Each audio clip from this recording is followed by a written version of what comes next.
Welcome to the Growth with AI podcast. I'm Peter Martinson, and today's episode explores how AI is redefining creativity, storytelling, and the client agency relationship. Our guest is Blake Allen, founder of Stuffed Dog Digital, a full service creative agency helping brands connect through authentic strategy, content, and design in an increasingly automated world. Blake, it's great to have you here. Thanks for having me, Peter. I'm happy to be here. So tell me your story. How did you get started doing what you're doing now?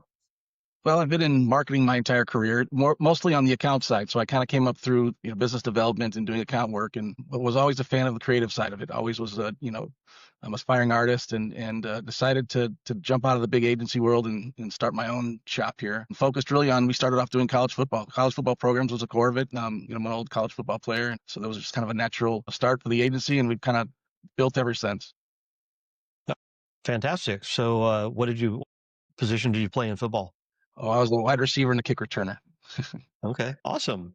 And then, so is you said you're an aspiring artist. So is that, do you do art outside of the marketing that you're doing now, or is it just the marketing? Well, I used to. Now my time's a little bit more thin than it used to be, so I kind of have to merge them both into one. But I started off doing more charcoal and kind of the fine arts, and then transitioned into the graphic design, which I really enjoy. Cool. Okay. So, just to talk about your agency and the work there, your agency describes its work as story, strategy, and soul. How do you see AI changing the story part for your brands, and does it risk undermining the authenticity of the storytelling?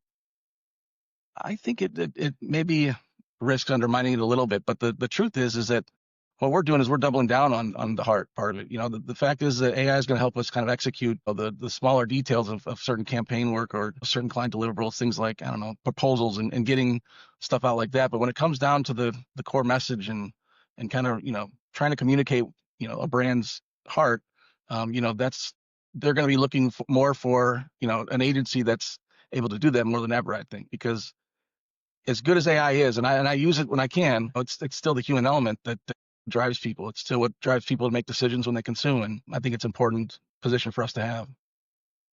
Yeah, absolutely. So for the AI that you're using now, is that for the copy creation, or is that for the art itself, or Yeah, what's it's mainly for the copy. The art itself, if ever used, it's used in that capacity for maybe a conceptual purpose or maybe just a simple background like overlay or something like that. But the creative, the art end of it still comes from the team, and AI is definitely though used for things like copy and, like I said, proposal writing and that stuff that used to take me a week to do now takes me 20 minutes in that regard. Yeah, no, it absolutely can speed up a lot of those processes. And then what do you do with all the free time that you just made for yourself by not taking a week to do a proposal? Well, I lean on my art then, I guess, in that world. Gives me more time to execute on some hopefully powerful stuff for our clients. Gotcha. Okay. And I'm curious, how are you finding your clients these days? What's the mechanism for finding those? Well, that's a good question. I would be lying if I said I was doing as much outbound as I should, because I'm not. That's just because we're small and we're kind of just getting going. So I'm wearing a lot of different hats, and one being sales, which kind of takes wayside to the client work. Hmm. So it comes a lot through referrals. That's really where they're coming from. I've got a sales team that's out doing some prospecting and stuff, but for the most part, it's referrals. Gotcha. Yeah. Nice. And then, so you're running this full service digital agency and you're concerned about the authenticity and the story. So what kind of workflows or you know, guardrails do you put up to try to protect the story and the authenticity with the clients? Well, each client that we start with, we create what's called a brand ethos. It's kind of what we branded as the discovery phase of our engagement. And what it does is at the end of the brand ethos, it gives a brand story, and that brand story it's always received very well because what we're doing is we're listening. We're listening to the client, and for the most part, these are small businesses that are owned by a mom and pop type of thing, a family business, and so it's their whole life. And so when they trust you enough to put that story together, when you give it back to them, and it's something that's put together well and put together clean and engaging, they love it, and so and that's where, to be honest, we don't have a client right now that doesn't speak about us like we're just a good group to have on board. And I think it all starts with that brand ethos. And from that brand ethos document, then we can take it any way we want to go as far as their marketing. We can go website development, or we can go traditional, but it all stems from that brand ethos. And once we're in at that level, there's we've kind of become the go-to marketing partner. So that's kind of what we're focused on, maybe more quality clients than we are quantity, which may be a little outside the norm these days, but that's kind of what we're doubling down on. Is there a particular niche that y'all focus on, since you just mentioned mom and pop sort of size companies? And Yeah. Well, we started off, like I said, in college football, and we've expanded since then. So we've got a strange niche in the pickleball space. That's one of them. But then oh, from there, it's interesting. anything from, home services to even, NPO, nonprofits. We've got a few of those too. Okay. So do Mhm. you play pickleball? I enjoy it, but don't get to play very often. I shouldn't tell you this, but I don't play, and I have yet to play, and I've got two clients that are very heavy in the pickleball arena, but and then they know that I don't play, but I know it's a great game. It's a big trend right now, and we're just kind of riding that wave. Yeah. Fantastic. Okay. So when you're using AI in a campaign, how do you evaluate if the campaign is if the AI part of it is creating like a genuine connection, or is it simply automating the output and making it faster? Is there a way to tell? Well, I think I could maybe answer that in the other regard, saying it's very, very hard to A/B test hard.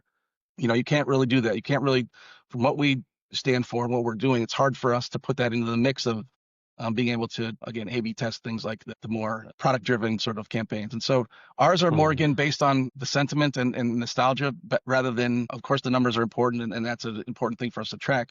But with AI, that would be more on the side of the things that we do track. So, we use that for maybe, let's say, paid social, or some sort of, paid advertisement within like Google. We Mhm. might use AI to kind of, for keywords, and just to kind of fill in the gaps of the stuff that we just don't, you know, really have the time to do, if that makes sense. Uh, Yeah. and so we'll utilize it there. But when it really comes to the core of the campaign, the stuff that we take pride in, that really does move people, that's more, it's a tough thing to track, that's for sure. So that's where the trust comes into play with our client, making sure that they really know that what we're doing is working. Yeah. So how do you track how well your campaigns are working? And is it just through, I started the campaign 2 months ago and your sales went up this month, or is there something more technical in there?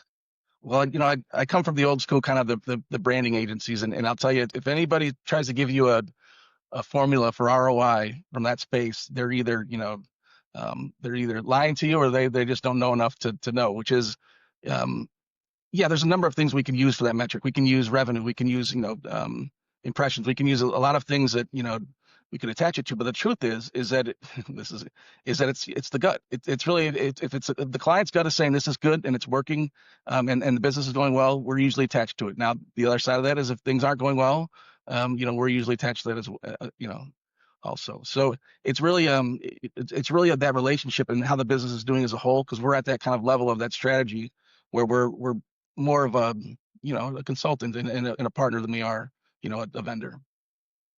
Okay. All right. So what are three practical ways that you're using AI today at your agency? And then I think you answered this already, but and what is still off limits? I guess the actual artwork sounds like it's off limits, but you know, where are you using it? Well, let's see. We use, ChatGPT. That's the kind of go-to, obviously, for again, the proposals and the to kind of fill in the gaps of the stuff I mentioned. The other one, though, I will say, we recently have gotten into LTX, so the video piece, and I want to be careful Mm, with what I say here, because how we're doing it is, it's our creative work that we're using, and it's our creative development in pieces that we're uploading for their stories, and to fill in the gaps. So they're helping us fill those gaps in, as far as again, the video work, but it's our creative that's being used. That's why I'm okay with it. And this is also being used from the conceptual standpoint. This isn't the final deliverable, but it is some things we've actually delivered to the clients, and they've really liked it. And so I'm starting to kind of get on board with it in that capacity too, which is, again, it still feels like our work, because we're the ones that put, it's our, um, you know, sweat and tears that went into it. It's just being executed in a much quicker way than we ever could. yeah. So that's something that we've found to be very helpful. Yeah, so I've used it for creating storyboards very Mhm. quickly so that the client can see what I'm seeing because it's right there as a storyboard. And then, yeah, even if I don't use the storyboard exactly later, at least it's close enough that they're like, oh, yeah, I see what you're talking about, instead of just describing it. And you never really know if the way you describe something is how somebody else sees it. Yeah, absolutely. It's actually quite impressive, that whole, platform. I believe it's open source, if I'm not mistaken, that you can actually take that and configure it to your desktop and utilize it in that regard, which I find to be really refreshing. Oh, okay. I've not heard of that actual platform yet, but I'll take a look at it. Mm. Um, so are there any uh, things that you haven't found an AI solution for?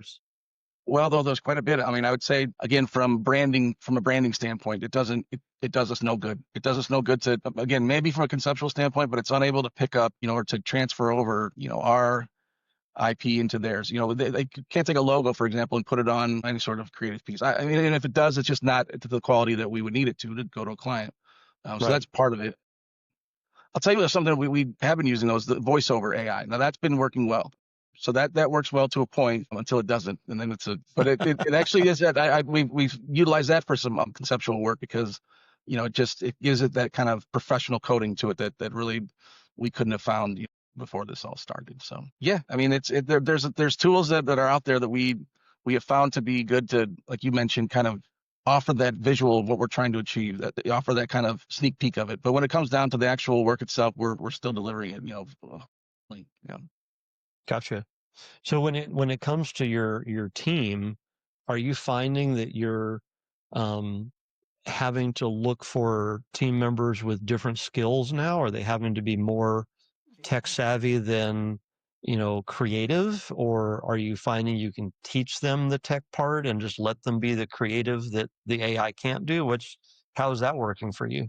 Yeah, I think from a training standpoint, I think if once they come in, they're pretty well versed with the technology, just because I'm old, and for the most part, we're bringing in some of the younger professionals. But what we've been looking for is more of a generalist. So it's not really bringing in somebody that can do one thing well. I'm not saying we don't do certain things well.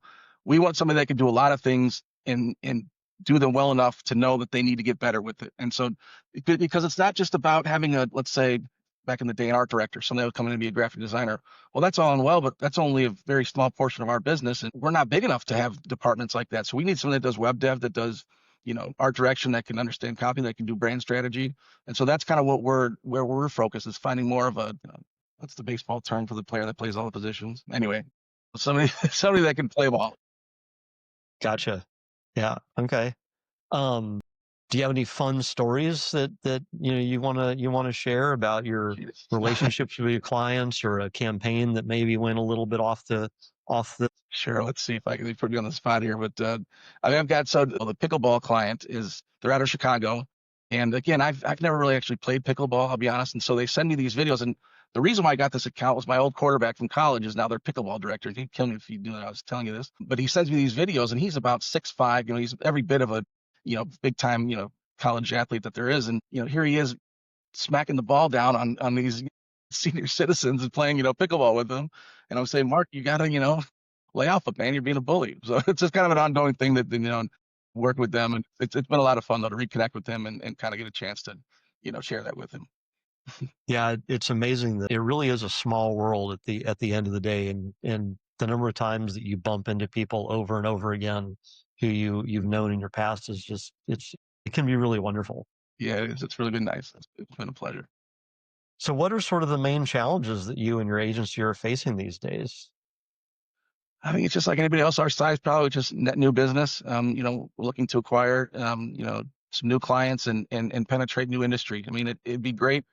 When I was doing business development for agencies, and I would act as kind of a consultant a lot of time, one of the first things I would ask, an agency would be, what do you do well? What industries do you play well? And where do you want to be? Who do you want to go work with? Because if you're not doing something you're passionate about in this industry, it shows. Your work, it shows, and then that'll hurt business in the long run. So, I need to do a better job of finding those clients that we want to, spend time with, we want to work with, that we believe in their brand, and we want to, be a part of it. And so that's kind of the biggest challenge, is finding that time to kind of get out and do it, which is, I'm sure that's going to be the problem for, longevity of this business, but we'll find a way.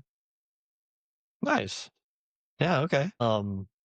It Well, what would you like people who might hire you, what do you want them to know about you and your agency that sets you apart?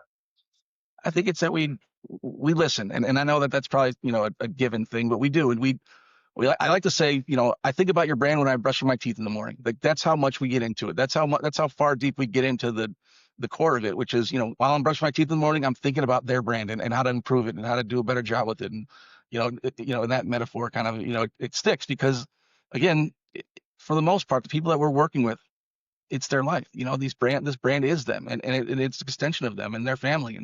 And so for us to be able to be a part of it, it's something special. We take it very seriously. Fantastic.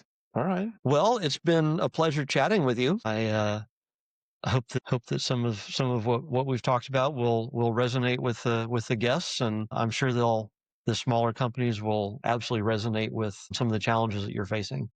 Thanks so much. This was really great. I really appreciate you inviting me on here, and I had a good time. Yeah, wonderful. Well, I hope you have a great rest of your week, and we'll see you on the internet. All right. Sounds good, Peter. Thank you. All right.